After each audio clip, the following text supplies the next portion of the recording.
بالله من الشيطان اللعين الرجيم بسم الله الرحمن الرحيم الحمد لله الذي هدانا لهذا وما كنا لنهتدي لولا أن هدانا الله لقد جاءت رسل ربنا بالحق الصلاة والسلام والتحية والإكرام على النبي الأمي المكي المدني الهاشمي أبي القاسم محمد اللهم صل على محمد وآل محمد وأهل بيته الطيبين الطاهرين المعصومين المظلومين ولعنة الله على أعدائهم أجمعين. وقال الله سبحانه وتعالى بسم الله الرحمن الرحيم فمن يعمل مثقال ذرة خيرا يره ومن يعمل مثقال ذرة شرا يره. صلوات یہ محمد والا اللهم صل على محمد وآل محمد بواد بلند صلوات یہ محمد والا. اللهم صل على محمد برابر نیکی کی اس کو اس کی جزا ملے گی، جس نے ذرہ برابر شر کیا اس کو اس کی سزا ملے گی. آپ دیکھیں اس آیت میں تمام انسانیت کیا ساری مخلوق داخل ہو گئی. جو بھی شر کرے گا اس کو سزا ملے گی، جو نیکی کرے گا اس کو اس کی جزا ملے گی. آپ بتائیے جس نے بھی جو کیا، اب نہ اس میں جگہ کی قید ہے، نہ قوم کی قید ہے، نہ ملت کی قید ہے. یہاں تک کہ کربلا نے ثابت کر دیا کہ نہ اس میں مذہب کی قید ہے. جو بھی آ گیا اس میں وہ انٹرنیشنل. ہم کربلا اس لیے نہیں مناتے کہ امام حسین رسول کے نواسے تھے، بلکہ امام حسین نے انسانیت کو ایک راہ دکھائی کہ جب بھی ظلم حد سے زیادہ ہونے لگے تو پھر اس پر آواز بلند کرو، اس کے خلاف کھڑے ہو جاؤ، چاہے وہ 1400 برس پہلے کا واقعہ ہو یا آج کا زمانہ ہو.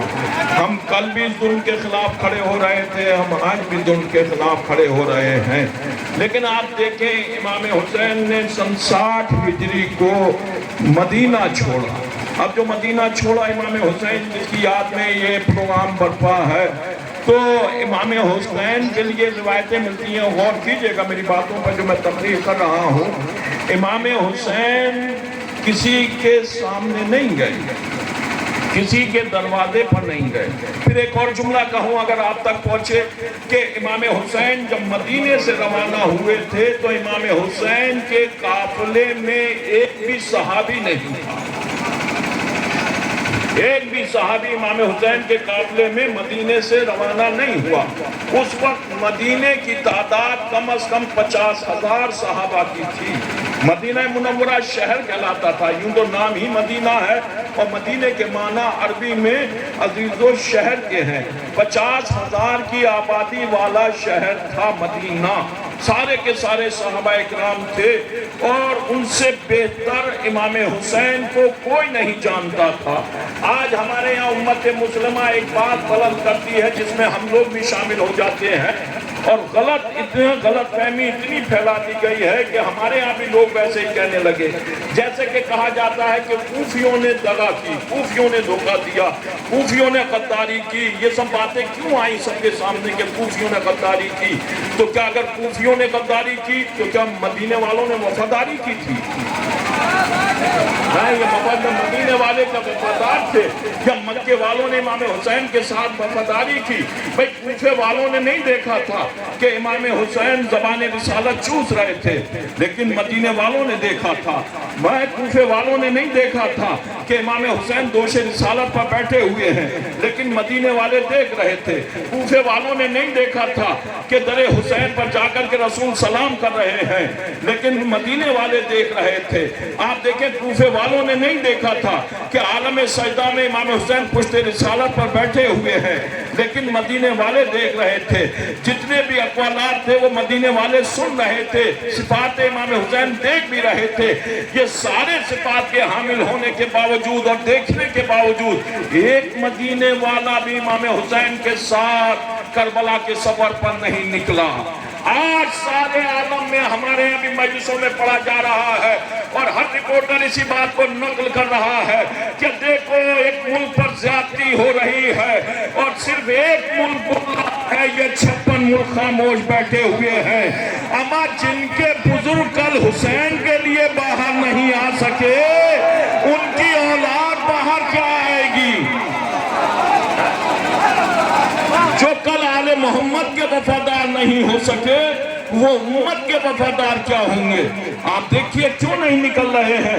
یہ 56 لوگ اپنے گھروں میں بیٹھے ہوئے ہیں، سب نمازیں پڑھ رہے ہیں، سب روزے رکھ رہے ہیں، آپ دیکھیں جمعہ بھی پابندی سے پڑھ رہے ہیں، تکبیروں کی صدائیں بلند کر رہے ہیں، بڑی بڑی داڑیاں بھی لٹکائے ہوئے گھوم رہے ہیں۔ بتائیں یہ مجمع مجھے، کیا یہ لوگ اس زمانے والوں بتاؤ کیا یہ جنت پہ چلے جائیں گے؟ یہ 56 ملک موجود ہیں، کوئی بول رہا ہے، کوئی آگے آ رہا ہے، کوئی بول رہا ہے یہ چاہیں گے، تو اس کا مطلب یہ ہے کہ عزیزو تنہا نماز جنت میں نہیں پہنچائے گی، تنہا روزہ صرف جنت میں نہیں پہنچائے گا، تنہا زکوٰۃ جنت میں نہیں پہنچائے گی، جب تک کہ مظلوم کے ساتھ کھڑے نہیں ہوگے، کھڑے نہیں ہوگے۔ اچھا یہ آ کیوں نہیں رہے باہر؟ آپ بتا دو مجھے، ہر جگہ کا مجمع موجود ہے، ہر جگہ فرد موجود ہے، یہ کیوں باہر نہیں نکل رہے ہیں؟ کہ یہ انہوں نے لا الہ الا اللہ نہیں کہا، یا محمد رسول اللہ نہیں کہا، کیا انہیں درس اسلام نہیں دیا گیا؟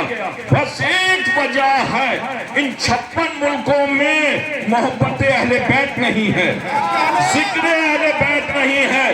میری ماں بہنیں سن رہی ہیں، میں آپ کے درمیان بول رہا ہوں، آپ دیکھیں ان میں ذکر اہل بیت نہیں ہے۔ یہ فرش عزا کی دین ہے جو آج ایک ملک والے آگے آ کر کے بول رہے ہیں، ان میں نماز بھی ہے، روزہ بھی ہے، حج بھی ہے، زکوٰۃ بھی ہے، خمس بھی ہے، سارے صفات ہیں یہ، لیکن 56 ملک اس کے باوجود مسجدوں میں بیٹھے رہ گئے۔ جو فرش عزا تک آنے والا تھا وہی میدان میں آیا ہے۔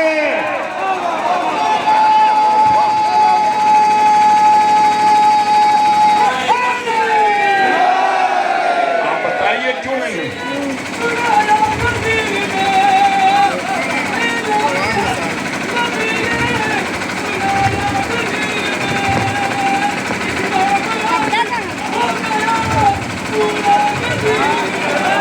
جزاک اللہ، جزاک اللہ، جزاک اللہ، سبحان اللہ۔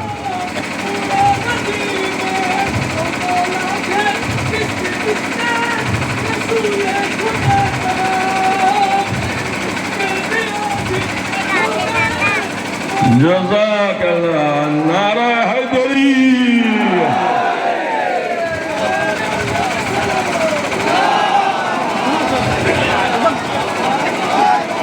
ایک آگے نہیں آیا، آپ بتائیے کیوں نہیں آ رہے ہیں؟